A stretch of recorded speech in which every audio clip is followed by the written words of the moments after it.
Hi guys, welcome back to the channel. Hope you've managed to see some of the other videos.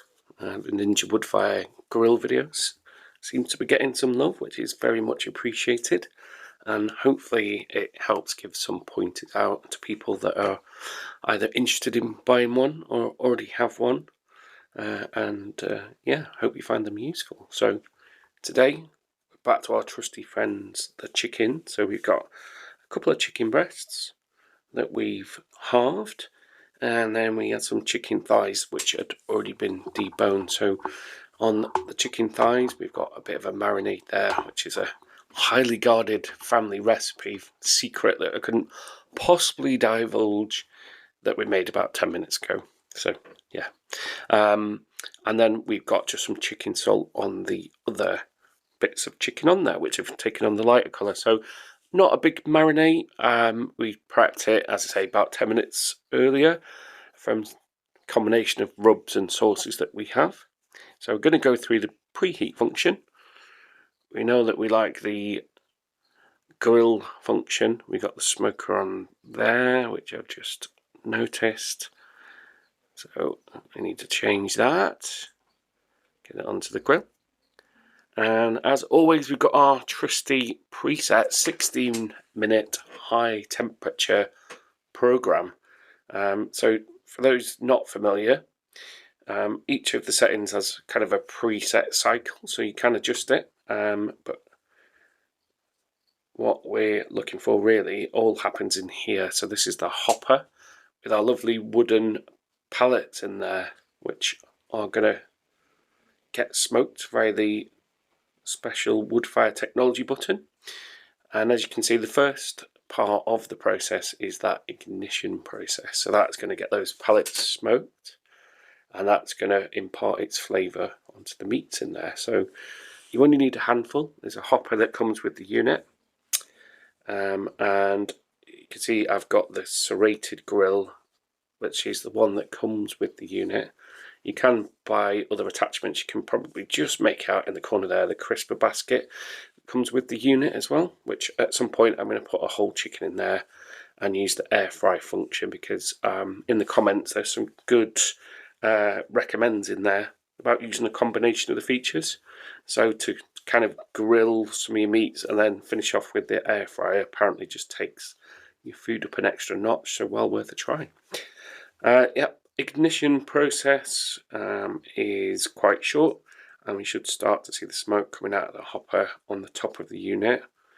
That gives us a little minute or two to talk about some of the others on there. I haven't used dehydrate or bake or roast or reheat, so I will be using those at some point in the future, because most of what I'm doing, I'm not looking to try and reinvent the wheel. I'm looking for really quick, tasty food for me and my family, and this is just an excellent option for that. It's not much fuss, and I'm getting barbecue flavoured food without the hassle. So there we go. We've skipped forward because you don't want to hear me talk through the whole process.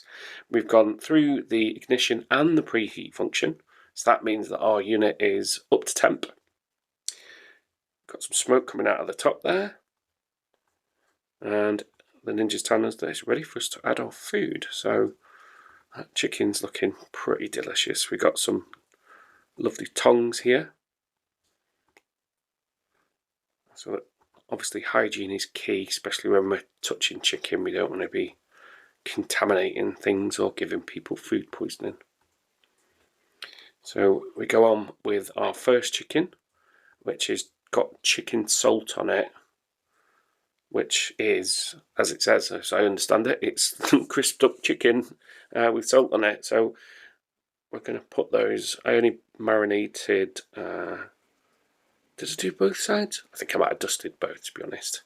So these chicken thighs, and there's some chicken breast there with this marinade on, and I gave that a bit of a dusting as well, just for good measure. The more flavour you can get, the better. And what you can see actually is, although the unit's not huge, there's plenty of space here to get a decent amount of chicken on. So this chicken is going to feed 4 of us. And the reason we've got two different types is we've got a guest with us, and we're trying to convert them to barbecue. And I'm pleased to say, not to ruin it at the end, but I think we've managed to convert them. So we've got our food on. We've got our Woodfire technology going. You can press that at any point to boost the smoke there. So what I tend to do is check the hopper every so often just to make sure that those pellets are catching. You can see clearly there that they have. But if they kind of die down a bit, just press that button. It'll reheat the element, and that means that you can make sure you're getting the maximum amount of smoke into your food. You can adjust the temperature, you can adjust the time, but the presets are pretty decent, and you get a little guidebook with the unit which gives you your cook times depending on what you're cooking. I would also recommend a meat thermometer if you're going to be cooking bigger bits of meat, and especially if you're going to be using the smoking function or the smoker function, then you're going to be leaving that meat in there for quite a while, so and not able to see the inside of the meat to make sure it's cooked. So a meat thermometer is a good investment, I believe. So with this one, again, we're looking to keep it fairly simple. We have got a guest round.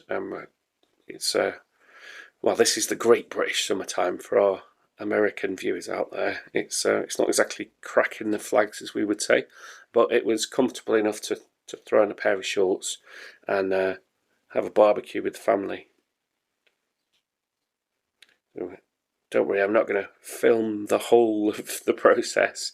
I just wanted to talk through some of the features and I think the benefits of the Ninja Woodfire grill.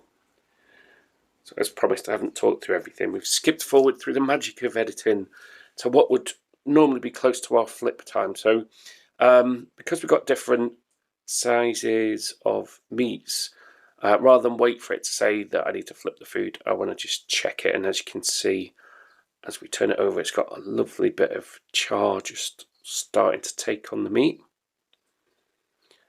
Chicken thighs, if you can get them deboned, are really delicious. So obviously, well, I say obviously, it's not always obvious.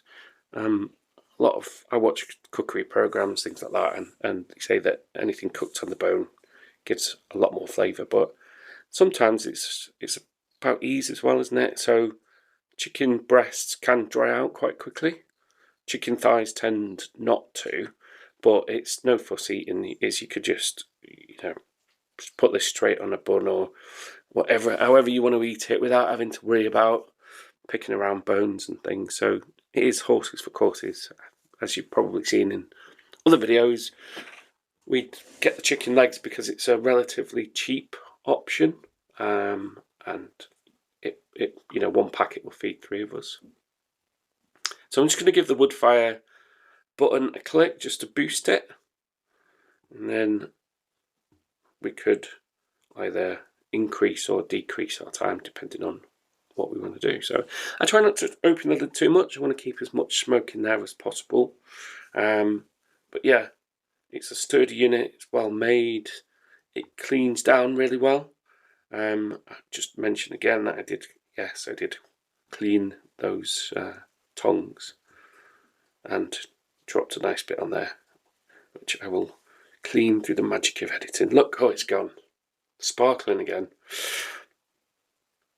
So we got down to about a minute of our preset cook time. You can see there's still a healthy amount of smoke going through the unit. And this is the best part, isn't it? So you got your plates and everything ready to put that delicious meat on. And as I say, this did convert someone that wasn't overly keen on barbecues. Once they tasted the chicken on this, they were very well impressed by it. So let's have a look. So we did, as you saw, we did turn our meat. That all looks pretty cooked. We've got a nice loving close-up here where you can see that it's taken on a bit of a charm, particularly around the chicken thighs, because that had the wet marinade on.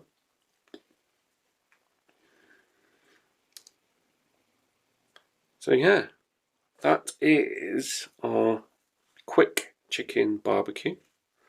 Just like to take a minute just to thank people that watch these videos, especially if you watch them to the end. I have seen a few comments on there that I've responded to because I really appreciate people take the time to give guidance or feedback, and I do hope that people continue to enjoy these videos because I certainly enjoy making them, especially eating the food that I cook on the end. And it is about, I'm not a chef, just a middle-aged guy that loves a barbecue and doesn't like the hassle of setting everything up to then find that the great British weather has other plans, and I'm not a big fan of scrubbing down barbecues for hours and hours afterwards. I want to enjoy the time with my family. And yeah, these videos are not sponsored by Ninja. Excuse me. I just thought, well, you know, I like to have a look at things, and YouTube's really great for that sort of stuff, isn't it? Is you can get honest opinions from people that actually use the product and aren't paid to kind of sing the praises and get real feedback, and sometimes some little hints and tips. So as well as making the videos, I do watch them. Get a bit jealous when I see some of the houses that some of our American cousins have, and the lovely backdrops that they have here over there. Sorry.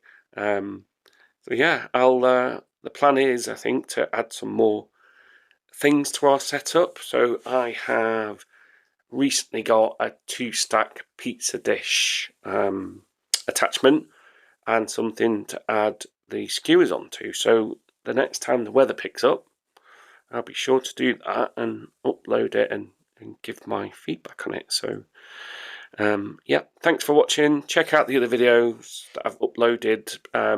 Pizza ones are interesting because the biggest challenge there is getting your pizza from your board onto the grill, and there's a couple of different techniques. So thanks for watching.